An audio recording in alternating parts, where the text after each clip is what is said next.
والتفت الساق بالساق إلى ربك يومئذ المساق. بسم الله الرحمن الرحيم. الحمد لله والصلاة والسلام على رسول الله وعلى آله وأصحابه ومن والاه, أما بعد. Kita masuk pada ayat berikutnya. Wa qawlihi subhanahu wa tawakkal 'alal hayyil ladzi la yamut. Wa qawlihi wa huwal hakimul khabir.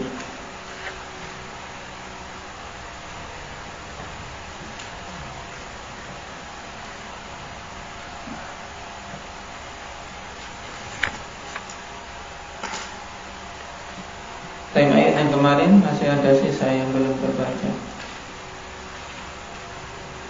Wa qawluhu ta'ala wa huwa bikulli syai'in alim, ay qad ahata ilmuhu bikulli syai'in minal umuril madiyah wal hadirah wal mustaqbalah.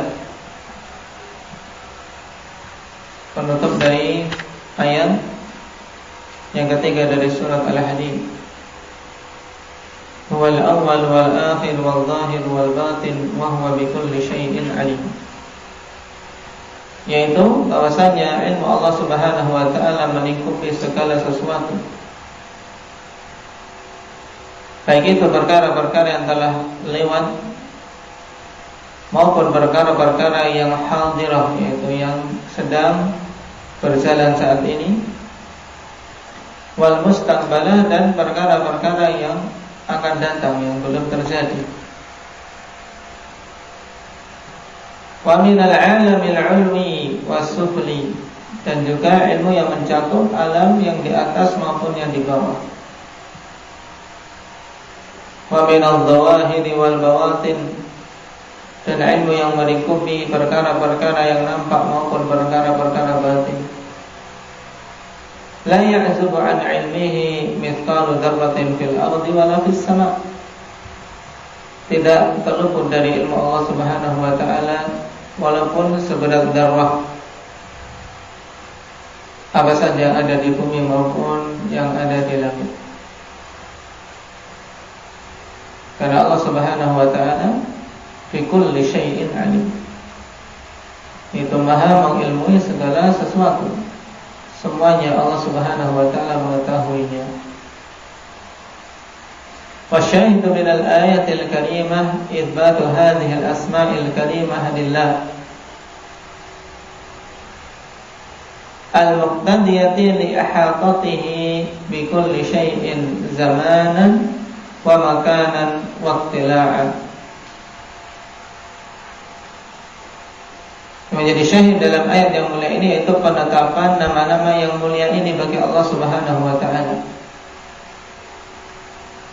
yang berkonsekuensi ihata, yaitu apa? Mencakupnya ilmu Allah Subhanahu wa taala terhadap segala sesuatu, baik dari sisi zaman, waktu maupun dari sisi tempat. Waktilaan, dan juga dari sisi Allah Subhanahu wa taala mengetahui, melihat dengan jelas, tidak ada yang tersembunyi dari penglihatan Allah Subhanahu wa taala. Wa taqdiran, dan dari sisi penetapan takdir. Wa tadbiran, dan pengaturan. Ta'ala wa taqaddasa 'uluwan kabira, maha tinggi Allah Subhanahu wa taala dan maha suci Allah Subhanahu wa taala. Nah, 'uluwan kabira, dengan ketinggian yang tidak ada sesuatu pun yang bisa melampauinya. Dan itu jelas. Setelah kita lewati kemarin penjelasan yang sangat bagus dari Ibnu Qayyim rahimahullah ta'ala tentang apa? Nama al-awwal wal akhir, dan juga al-zahir wal batin. Yang ini menunjukkan bahwasanya memahami makna Asmaul Husna tidak sekedar melihat makna lugawi saja. Baik. Butuh kita melihat apakah Nabi SAW menerangkannya. Kalau beliau menerangkan, maka tidak ada yang lebih bagus keterangannya daripada penjelasan beliau SAW.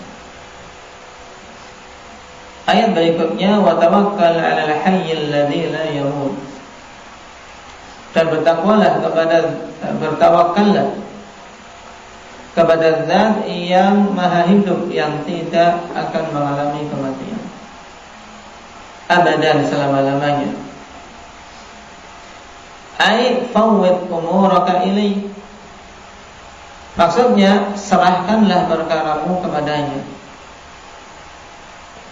Perintah tawakal ai fawwid, itu serahkanlah perkaramu semata-mata kepada Zat yang Maha Hidup, yang tidak mengalami kematian.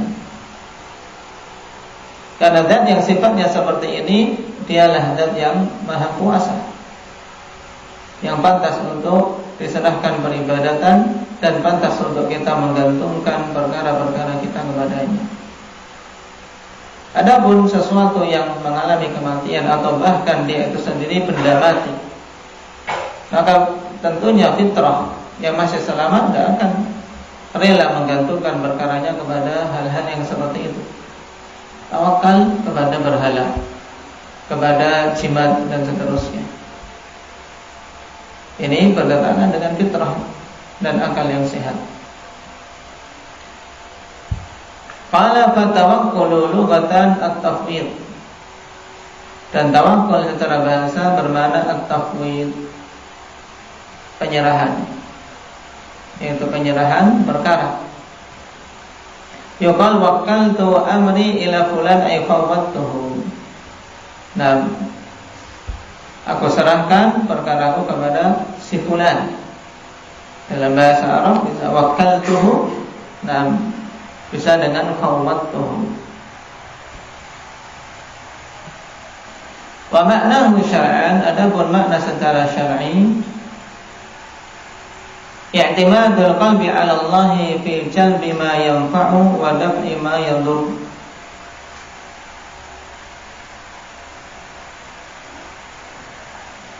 Yaitu bersandarnya hati kepada Allah Subhanahu wa taala dalam usaha mendapatkan perkara yang bermanfaat dan menolak perkara yang bermudarat.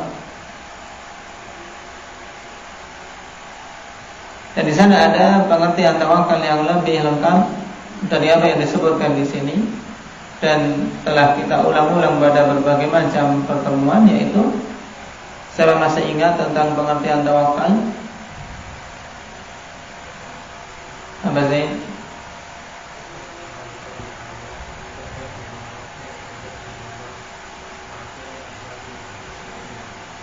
Tayyib. Sidqul i'timadi 'ala Allah fi jalbil manafi'i wa daf'il wadar ma'a thiqati bihi subhanahu wa ta'ala wa fi'lil asbabi as-sahihah. Yaitu benarnya kita dalam bersandar pada Allah Subhanahu wa ta'ala dalam usaha mendapatkan kemanfaatan-kemanfaatan dan menolak kemandaratan-kemandaratan, disertai apa? Thiqah. Nah, yaitu betul-betul yakin pada Allah Subhanahu wa ta'ala. Karena dikatakan tawakal kalau ragu-ragu, ma'athiqati bihi subhanahu, juga disertai apa? Fi'lil asbabis sahihah. Nah, melakukan sebab-sebab yang sahihah, sebab-sebab yang benar. Berarti pada unsur tawakal, pengertian tawakal ini, nah, harus terkumpul padanya 3 perkara utama. Yang pertama adalah sidqul i'timad, yaitu betul-betul apa? Benar dalam bersandar kepada Allah Subhanahu wa ta'ala pada usaha mendapatkan kemanfaatan atau menolak kemandaratan.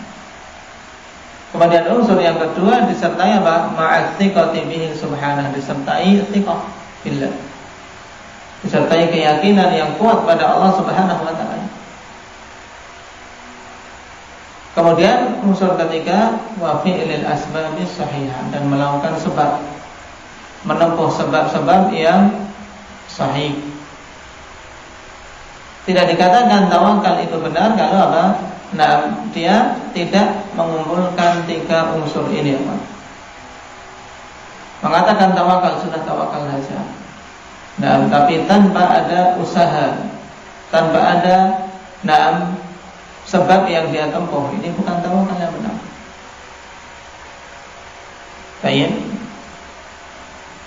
Dan manusia dalam permasalahan sebab terbagi menjadi tiga golongan. Golongan yang pertama, mereka yang hanya bersandar pada sebab-sebab yang zahir. Ini orang-orang yang tidak memiliki ketawakalan, orang-orang yang tidak yakin terhadap Allah Subhanahu wa taala. Mereka hanya menyandarkan pada sebab-sebab yang zahir saja, dari kalangan aqlaniyun, orang-orang orientalis dan orang-orang kufar masuk golongan ini.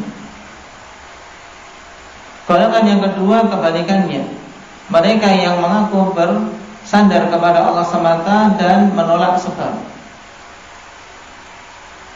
Yang penting tawakal. Nah, mereka menolak sebab-sebab yang syar'i yang butuh ditempuh oleh seorang hamba. Nah, golongan ini kebanyakannya dianut oleh orang-orang sufiyah, penganut tasawuf, demikian keadaan. Mereka beranggapan bahwasanya melakukan sebab yang syar'i termasuk perkara yang melunturkan ketawakalan, dan ini kesalahan dalam memahami makna tawakal. Adapun golongan yang ketiga, mereka menggabungkan antara bersandarnya hati kepada Allah Subhanahu wa taala disertai keyakinan yang penuh, dengan apa? Dengan melakukan sebab-sebab yang syar'i. Mereka inilah yang benar dalam jalan hidupnya, yang mengambil semua dalil dari segala sisinya. Karena Nabi SAW imam mutawakkilin, imamnya orang-orang yang bertawakal. Dalam keadaan demikian, beliau tetap mengambil sebab. Contohnya ketika perang, beliau tetap memakai baju besi. Bukan tawakal, sudah tidak usah pakai baju besi, tawakal, Allah yang menjaga kita.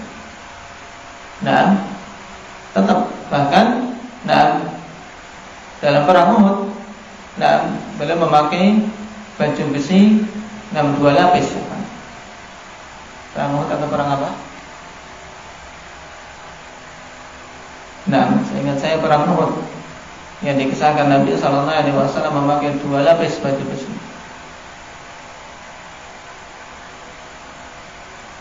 Baik. Nah, ini makna tawakal, dan makna yang tadi disebutkan itulah yang dihafal. Karena itu yang mu'tamad. Sidqul i'timadi 'ala Allah fi jalbil manafi'i wa daf'il madar ma'a thiqati bihi subhanahu wa ta'ala wa fi'lil asbabis sahihah.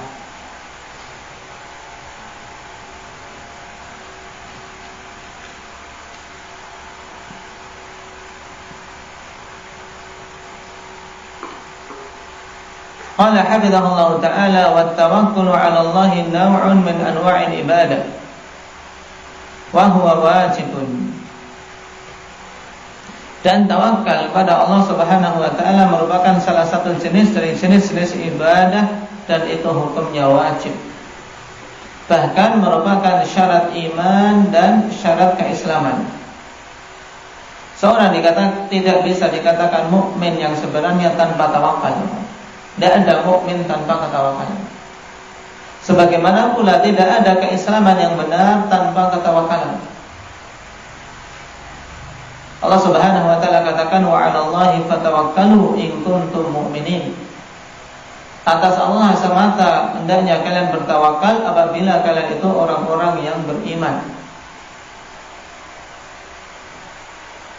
Juga yang menunjukkan bahwasanya tawakal merupakan syarat Islam adalah perkataan Nabiullah Musa alaihi salam kepada kaumnya yang Allah Subhanahu wa taala kabarkan dalam surat Yunus. Ya qaumi in kuntum amantum billahi fa 'alaihi tawakkalu in kuntum muslimin. Lihat, fa 'alaihi tawakkalu in kuntum muslimin. Jika kalian itu beriman pada Allah, maka hanya kepada Allah lah hendaknya kalian bertawakal jika kalian itu apa? Muslim. Menunjukkan tawakal itu syarat iman dan juga syarat Islam. Sehingga perkara yang sangat wajib. Tidak ada mukmin tanpa tawakal, sebagaimana pula tidak ada muslim yang benar tanpa tawakal. Sehingga kalau kita perhatikan, nah, kalau betul-betul seorang itu memang muslim, tidak akan merasakan kegalauan di dalam hidup. Kenapa? Karena dia memiliki Zat yang maha hidup, yaitu Allah Subhanahu wa ta'ala, yang akan memberikan kecukupan, perlindungan dan pertolongan.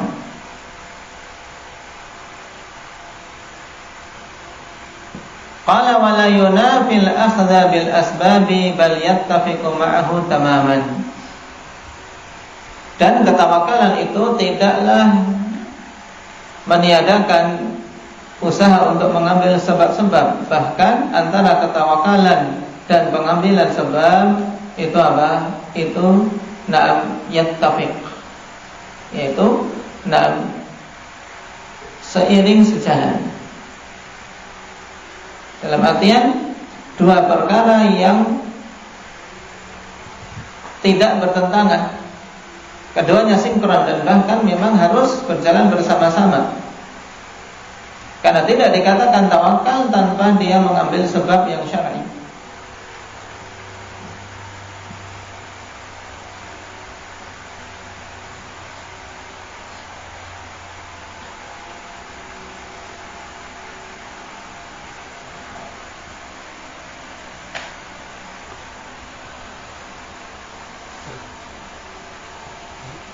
Dan berhubungan dengan masalah sebab sebagai faedah hafalillah. Nah, disebutkan oleh Imam As-Sa'di rahimahullah ta'ala dalam Al-Qaulus Sadid, wala budda min ma'rifati thalathati umur fil asbab. Dalam perkara sebab kita harus mengetahui tiga perkara. Al-awwal alla yaj'ala minha sababan illa ma thabata annahu sababun syar'an aw qadara. Yang pertama, hendaknya dia tidak menjadikan sesuatu pun sebagai sebab kecuali perkara-perkara yang memang telah sabit, telah tetap bahwasanya hal itu merupakan sebab baik secara syar'i maupun secara qadari. Karena sebab akhwanifillah terbagi jadi dua secara umum. Sebab yang syar'i, yaitu sebab-sebab yang memang dalil-dalil Al-Quran dan Sunnah menunjukkan itu sebagai sebab. Contohnya apa? Yang paling mudah dalam masalah pengobatan saja. Dalam masalah pengobatan, Allah Subhanahu wa ta'ala telah tegaskan bahwasanya asal pada madu ada syifa, ada sebab kesembuhan. Ini sebab yang apa? Syar'i, berdasarkan dalil syar'i. Dan juga bahkan didukung juga sebab secara qadari, karena memang kenyataannya demikian. Sebab yang syar'i, bahwasanya menuntut ilmu. Menuntut ilmu termasuk sebab mendapatkan rezeki. Sebab syar'i. Karena Nabi SAW katakan la'allaka turzaqu bih, kepada seorang yang mengeluhkan saudaranya karena dia tidak bekerja. Dia katakan bisa saja engkau diberi rezeki karena saudaramu yang menuntut ilmu tadi. Ini sebab syar'i. Sebab-sebab yang tetap berdasarkan nas. Adapun sebab qadari itu sebab-sebab yang ditetapkan berdasarkan tajrubah. Berdasarkan apa? Pengalaman, percobaan. Seperti apa? Penemuan obat-obatan yang ada. Baik. Misalnya Seorang sakit perut, dengan kebiasaan minum perasan temu misalnya, temu ireng bisa lega perutnya misalnya. Atau seorang masuk angin minum jahe misalnya, dan seterusnya. Ini sebab apa? Sebab apa namanya? Qadari, yang ditetapkan berdasarkan tajrubah. Ini perkara pertama yang harus dipahami tentang permasalahan sebab. Tidak boleh menjadikan suatu perkara sebagai sebab kecuali apa? Telah tetap secara syar'i atau secara qadari. Oleh karena itulah, misalnya seorang ingin sembuh, kemudian menggantungkan kalung di lehernya. Kalau mau sembuh ini gantungkan kalung. Baik, ada tulisan di situ yang nggak bisa dipahami maknanya. Ini sebab syar'i atau sebab qadari? Bukan sebab syar'i, bukan sebab qadari, karena tidak ada hubungannya sakit dengan apa? Digantungkan kalung di lehernya. Sehingga hukumnya syirik, jatuhnya dalam syirik. Atsani, perkara yang kedua, alla ya'tamidal 'abdu 'alaiha. Ketika telah tahu itu sebab syar'i atau sebab qadari, yang kedua ikhwani fillah yang harus kita ketahui dalam perkara sebab, hendaknya seorang hamba tidak bersandar kepada sebab tersebut. Kita tahu habatus sauda termasuk apa? Sebab kesembuhan. Jadi kita tahu berdasarkan dalil bahwasanya madu sebab kesembuhan, tapi tidak boleh kita bergantung pada madu atau pada batu sauda itu. Bal ya'tamidu 'ala musabbibiha wa muqaddiriha ma'a qiyamihi bil masyru'i minha wa hirsihi 'ala an-nafi'i minha. Bahkan hendaknya dia bersandar kepada zat yang telah menetapkan itu sebagai sebab. Siapa itu? Siapa Faisal? Allah Subhanahu wa ta'ala. Dan zat yang telah mentakdirkan semua itu bersamaan dengan usaha dia untuk menempuh jalan yang masyru' dan jalan yang paling bermanfaat. Ini sebab yang paling sesuai dengan syariat dan sebab yang paling bermanfaat. Perkara yang ketiga, ayya'lama anna al-asbaba mahma 'azumat wa qawiyat fa innaha murtabitatun bi qada'illahi wa qadarihi wa la khuruja laha 'anhu. Hendaknya dia betul-betul mengetahui dengan yakin bahwasanya sebab-sebab sebesar apapun dan sekuat apapun, maka sungguhnya sebab itu berhubungan dengan qada dan qadar Allah. Tidak akan keluar dari qada dan qadar Allah. Sehingga walaupun sebab yang ditempuh sudah sangat besar, berbagai macam cara telah ditempuh, usaha keras ditempuh, tapi kalau Allah tidak mentakdirkan, bisa membuahkan akibat tidak? Sebab tidak akan membuahkan akibat kalau Allah tidak mentakdirkan. Sudah menempuh pengobatan dari berbagai macam sebab, baik yang syar'i maupun yang qadari, tapi kalau Allah tidak mentakdirkan akan sembuh, ya tidak sembuh. Tiga perkara ini penting sekali ya Pak, untuk diketahui oleh setiap muslim berhubungan dengan perkara sebab. Kapan saja seorang keliru, maka dia akan terjatuh dalam apa? Dalam ketimpangan dan bahkan bisa rusak akidahnya. Contoh, poin pertama saja, kalau salah dia akan jatuh dalam syirik asghar minimalnya. Karena apa? Menjadikan sesuatu yang bukan sebab sebagai sebab. Perkara kedua, kalau dia salah juga bisa jatuh dalam syirik akbar malah kalau sampai dia bersandar kepada apa? Sebab itu. Bersandarnya kepada sebab secara totalitas, tidak ada penyadaran diri dan tawakal kepada Allah. Ini bisa syirik akbar. Kemudian yang ketiga, ini juga apa? Bisa kufur. Kenapa? Karena tidak ridha dengan qada dan qadar Allah, sehingga dia tidak beriman terhadapnya. Sudah sudah menempuh sebab kok tidak juga sembuh, misalnya tidak beriman kepada qada dan qadar, kufur. Nah,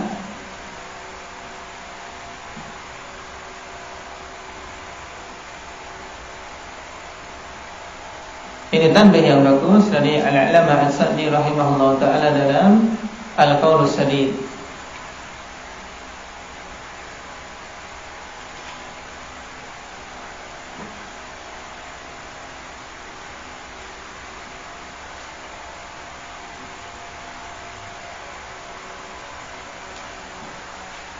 Kemudian qala rahimahullah ta'ala wa khassa sifatal hayati isyaratan ila anna al-hayya huwa alladhi yuthaqu bihi fi tahsilil masalih. Dan dikhususkan sifat al-haya, sifat hidup dalam ayat ini, wa tawakkal 'alal hayyil ladzi la yamut. Dan sebagai isyarat bahwasanya zat yang maha hidup dialah zat yang apa? Yang yuthaqu bihi, yang apa? Diyakini, yang manusia betul-betul yakin dan percaya untuk menyadarkan perkaranya dalam usaha menghasilkan kemaslahatan. Wala hayata 'ala dawami illa lillahi subhanahu, dan tidak ada kehidupan yang terus-menerus kecuali bagi Allah Subhanahu wa taala. Wa ammal ahya'u al-munqati'atu hayatuhum fa innahum idza matu dha'a man yatawakkalu 'alaihim. Adapun makhluk-makhluk yang hidup tapi apa? Kehidupannya terputus. Seperti manusia, jin, dan seterusnya. Makhluk-makhluk hidup tapi kehidupannya terputus, maka sesungguhnya apabila mereka telah mati, na'am doa man yatawakkalu alaihim, tersia-siakan orang-orang yang bertawakal kepada mereka. Siapa yang mau mengurus kalau yang ditawakali sudah mati? Sehingga merupakan bentuk kepandiran seorang menyadarkan perkaranya kepada sesuatu yang mesti akan mengalami kematian. Kenapa? Karena setelah mati dia tidak bisa lagi membela, tidak bisa lagi mengurus. Ketika hidup saja tidak mampu memberikan kemanfaatan dan kemandaratan, apalagi setelah matinya. Adapun Allah Subhanahu wa taala zat yang maha hidup, sehingga tidak berhak untuk diserahkan tawakal kecuali kepada Allah semata. Wa syahidu minal ayatil karimah anna fiha itsbatal hayatil kamilati lillahi subhanahu. Yang menjadi syahid dalam ayat yang mulia ini bahwasanya pada ayat tersebut terdapat penetapan sifat hidup yang sempurna bagi Allah. Kehidupan yang sempurna yang bagaimana? Indah ya Nafi'. Baik. Hidup yang tidak diawali dengan ketidakadaan dan tidak diakhiri dengan kematian, tapi kehidupan yang azali dan abadi. Wa nafyal mauti anhu fa fiha al-jam'u baina an-nafyi wal itsbati fi sifatillah ta'ala. Pada ayat ini terdapat penetapan kehidupan yang sempurna bagi Allah Subhanahu wa taala dan peniadaan kematian dari Allah Subhanahu wa taala. Wa tawakkal 'alal hayyil ladzi la yamut. Sehingga pada ayat ini digabungkan antara nafi dan itsbat dalam sifat-sifat Allah Subhanahu wa taala.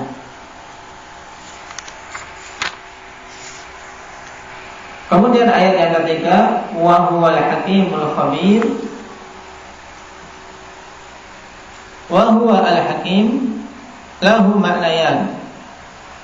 Ahaduhuma annahu al-hakimu baina khalqihi bi amrihi al-kauni wa amrihi syar'i fid dunya wal akhirah. Al-hakim memiliki dua makna. Yang pertama, bahwasanya Allah adalah al-hakim baina khalqi, yaitu zat yang menetapkan keputusan di antara hamba-hambanya dengan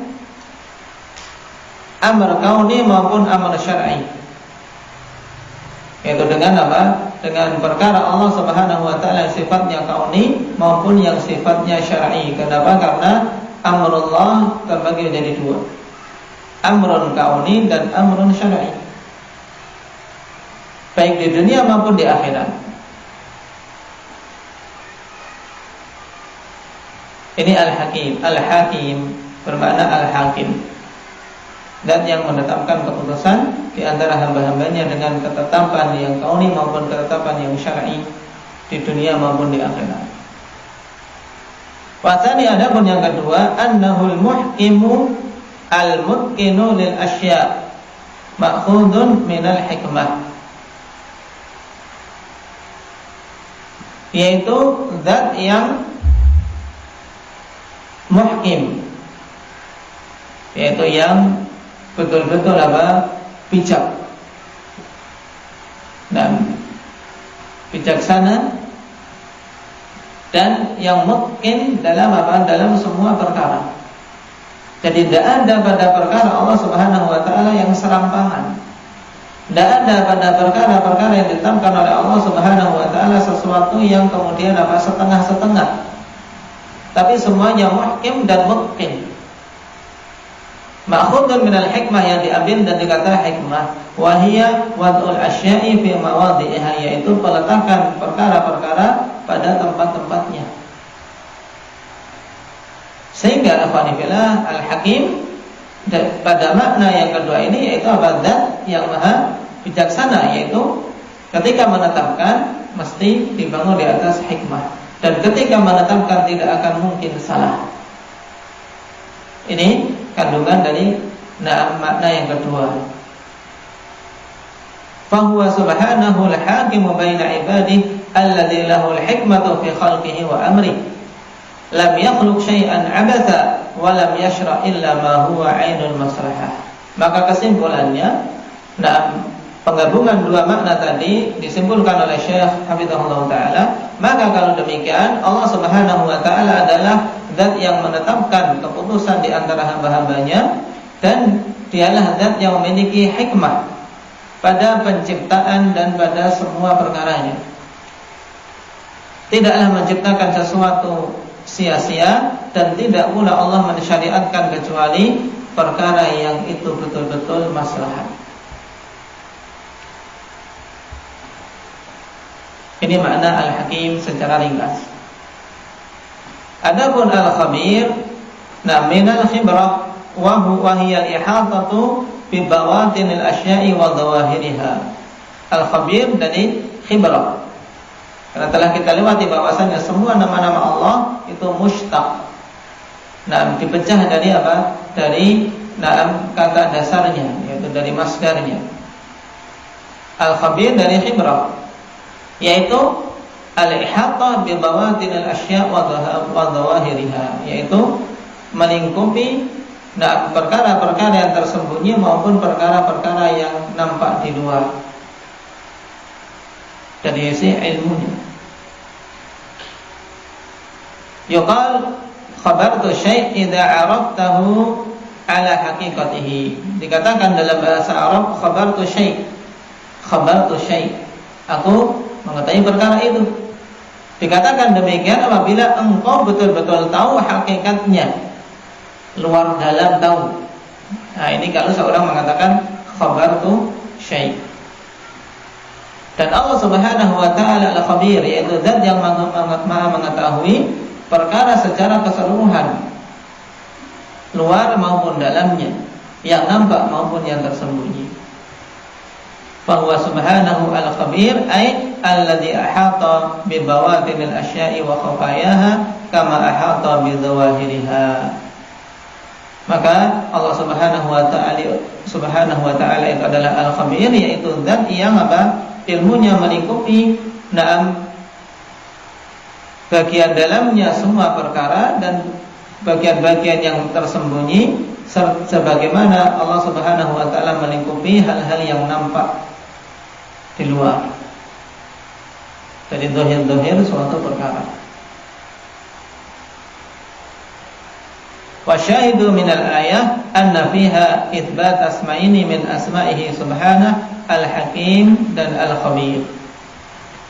Pada ayat wa huwal hakimul khabir terdapat penetapan dua nama dari nama-nama Allah Subhanahu wa Ta'ala, yaitu al-hakim dan al-khabir. Wa huma yatadammanani sifataini min sifati.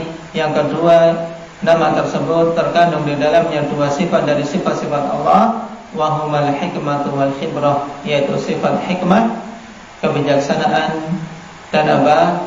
Penetapan keputusan, serta al-khibrah, yaitu apa? Melingkupinya ilmu Allah Subhanahu wa taala pada perkara-perkara yang zahir maupun yang batin. Baik.